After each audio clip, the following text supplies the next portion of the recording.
The idea of a sequence is just a list of real numbers. And we like to talk about these very abstractly, but we'll be seeing some very explicit formulas in a couple slides from here.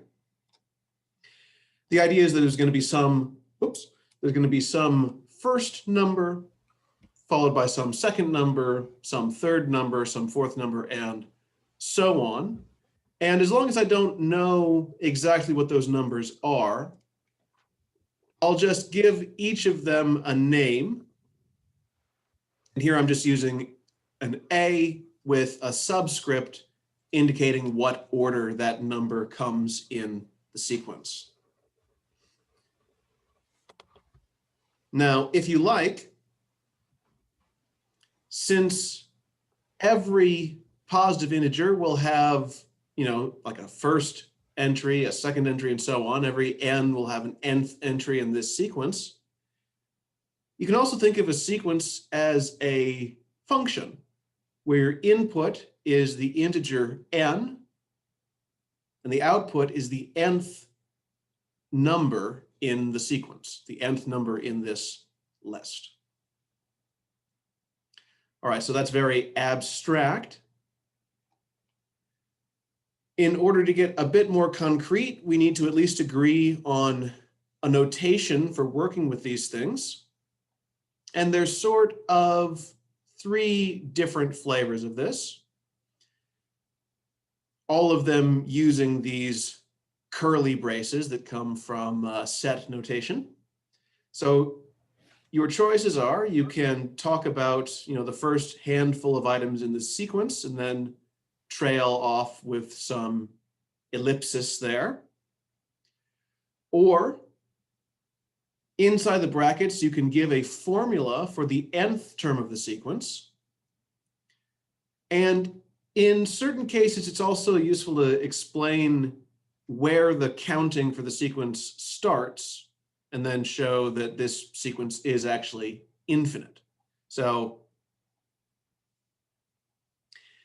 in some of these things, we'll be able to actually come up with a formula and then work with the formula instead of having to juggle all of that information at the same time. So here is a sequence, and I've got three different ways of thinking about it. I can tell you that the formula for the nth term in the sequence is going to be n divided by n plus 1. So every number in this sequence is a rational number, and the first entry is going to be 1/2, 1 divided by 2. The second entry is going to be 2/3. And I know that if I want the number on this list at position n, whatever integer n is, that fraction will be n divided by n plus 1.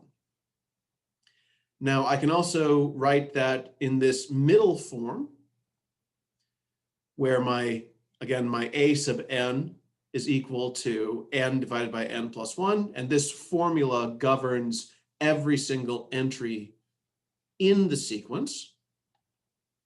And if you want to use the method of write out the first couple terms and then trail off with ellipses, it might look something like this, where we start 1/2, 2/3, 3/4, and then for convenience, we've also put the formula in here. So for some generic index n, again, the formula is n over n plus 1. Here's another example of a sequence. We have a different formula this time, so this defines a different sequence. Again, each entry in the sequence is going to be a rational number, but this time the formula is that the first term in the sequence is -1 to the power 1 times 2 divided by 3. The second term in the sequence is -1 to the power 2 times 2 plus 1 divided by 3 squared, and so on. You can check that the first couple terms of this sequence are going to be -2/3, +3/9, -4/27, and so on. And if I want to manipulate this sequence at all, it's much more convenient to look at the formula instead. Here's an example of a sequence where we cannot start at n equals 1 because the square root of 1 minus 3 is, well, the square root of negative 2. That is not a real number.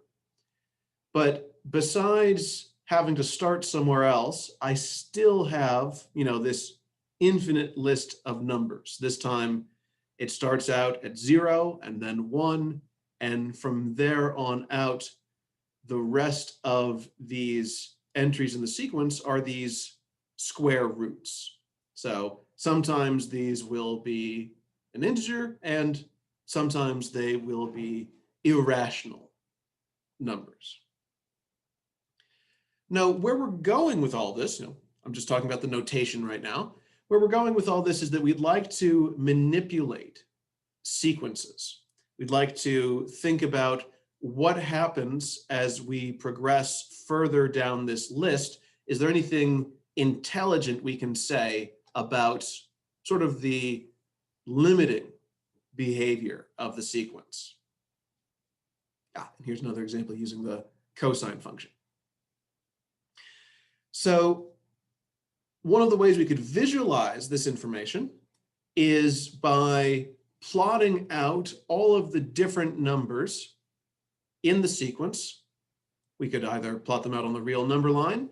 So maybe A1 equals a half, A2 equals 2/3, and so on. And just from this picture alone, it looks like the entries of that sequence are all congregating around the coordinate x equals 1.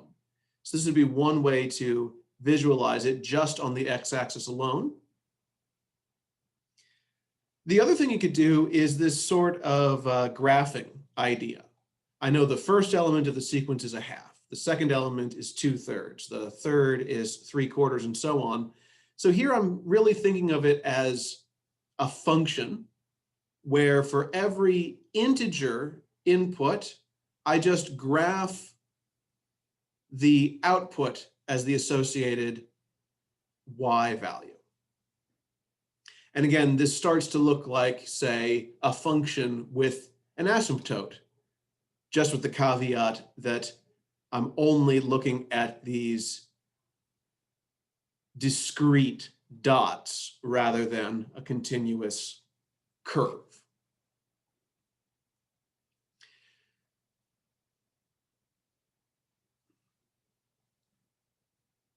Let's see now. So most of the homework today is concerned about limits of these sequences. So this is very much related to the kinds of limits that we work on in Calculus 1, the kinds of limits that we were using when we talked about improper integrals. Only here, my variable n only takes on integer values. So my n will only be, 1, 2, 3, 4, 5. It will never be a proper fraction. It will never be an irrational number. But the same idea as, as we go out further in the sequence, the numbers in that list start to congregate around the limiting value. So for this sequence right here, it's going to be 1. And if you look at this, if this was x goes to infinity, x divided by x plus 1, then that is something that we could have done in Calc 1 again. It's just, x over x plus 1 has a horizontal asymptote at y equals 1, and we are just calculating that out.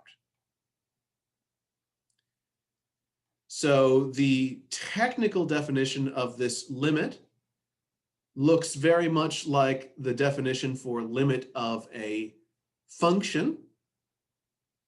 This is again thinking of the sequence as a function whose domain is, the set of positive numbers, positive integers. But the visualization shows us that, maybe we should be thinking about this formula for the sequence, well, for integers n, we do get some element of that sequence, some number on the list, but there's the epsilon definition for limits.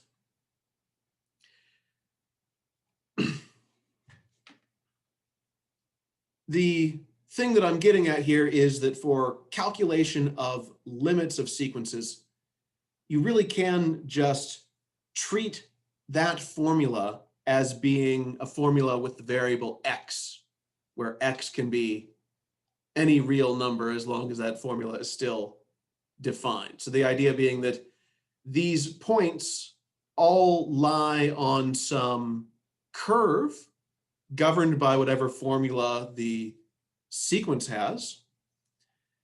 The sequence only allows us to put in integers to that formula, but there's nothing actually stopping us from trying other values for the input.